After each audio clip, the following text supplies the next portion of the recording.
What's going on, guys? The Comics Kid 2099 here. Welcome to day 140 of the 365-day graphic novel review challenge. Yesterday, I talked about Hulk Season 1, which was one of Marvel's original graphic novels that was meant to recap newer audiences on the origins of some of their classic characters. And today, I want to talk about another Season 1 book, and that is Avengers Season 1. This is written by Peter David, with art by several different people. Andrea DeVito, John Baran, Nigel Raynor, Mike Bowden, and Walden Wong, with coloring by Will Quintana. And this is about the same length as the normal Season 1 books, which is, I think, a big problem here. And I talked a little bit in the Hulk Season 1 review about how that book would have benefited if it was a little bit longer. I think this one also would have benefited if it was maybe 20 or 30 pages longer, because we have 4 different protagonists who are all kind of vying for the main protagonist role. And this isn't really a good book where you can have dual or multi-protagonists because it's so short. If this book was longer, I think you could make a case for each of these characters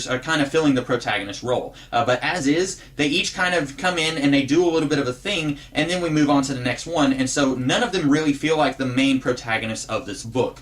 Also, this book is very problematic for me because it does not feel like an actual Avengers story. The plot of this book is we start in Asgard, where Loki is being held prisoner after he accidentally formed the Avengers in Avengers issue 1, and he is whining to this troll about how nothing ever goes his way, and then he starts kind of messing with the minds of the Avengers that we have here. And for some reason, we don't have Giant Man and the Wasp in this story. We only have Thor, Iron Man, and Captain America. So this is sometime after the events of Avengers issue 4, and Loki starts messing with their minds, and then they each go off in their own direction, and they have their own little solo adventure that lasts about 10 to 20 pages, and then at the end of the book, they all come together, they all fight each other a little bit, and then they all realize that their minds are being messed with, and then they save the day, they defeat Loki's machinations, and then they all say, hey, you know how we all got mad at each other and the Avengers almost didn't become a thing? Let's not let that happen again. Let's all shake hands and be buddies now. And then they all agree to it, and then it's a happy ending. Except for the Hulk, he runs off. He's here, and I don't really think that he needs to be here. I have a feeling the only reason he's here is because the Hulk was in the 2012 Avengers movie, where he is a bigger part of that story. And so I feel like they kind of wanted to throw him here, but it doesn't really work because he wasn't there at the beginning of this book. He just kind of comes in at the end, and he fights these guys a little bit, and then he runs off before the end of the book.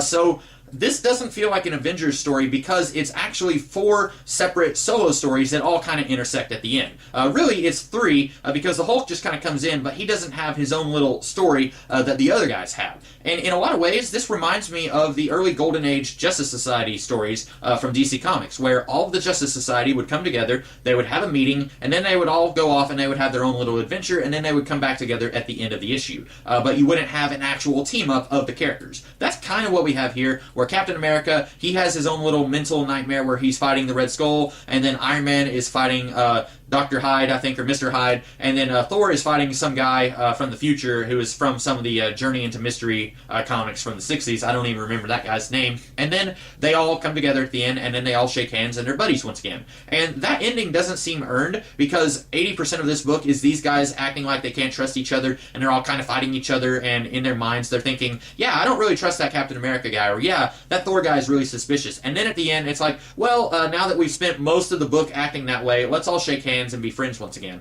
It doesn't feel like an earned ending, and like I said, this isn't an Avengers story. This is just a few different solo stories that kind of intersect at the end, and for a very little bit we get to see them team up. That's not what I want in an Avengers story. I would actually like to see them team up and work together as a team throughout the entire story, and not just at the very end of this book. And yeah, that's kind of what happened in the Avengers movie, but I feel like it worked a little bit better there than it did here. And that's a movie that I haven't consistently liked for a very long time. I've only very recently come around on that movie. But even that movie, I think, works better than this book. Overall, I don't think that this is a bad story. I think it's fine. If you haven't read a lot of Marvel comics, this would be a good introduction to some of these characters. If you don't want to read a solo Captain America story and a solo Thor story or a solo Iron Man story, you might not want to read this story, because that's basically what this is. You get a really short Captain America story, a really short Iron Man story, a really short Thor story, but you don't really get an Avengers story here. And if that's what you want, like I did, then you might want to go ahead and skip this one.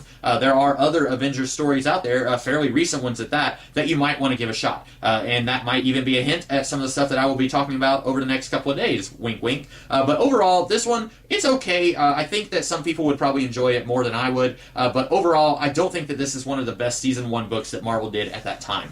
So those are my thoughts on Avengers Season 1. I hope that you guys liked this video. And if you did, be sure to like, share, comment, and subscribe. And I will be back tomorrow with a different video. In the meantime, you guys have a great rest of your day. Catch you later.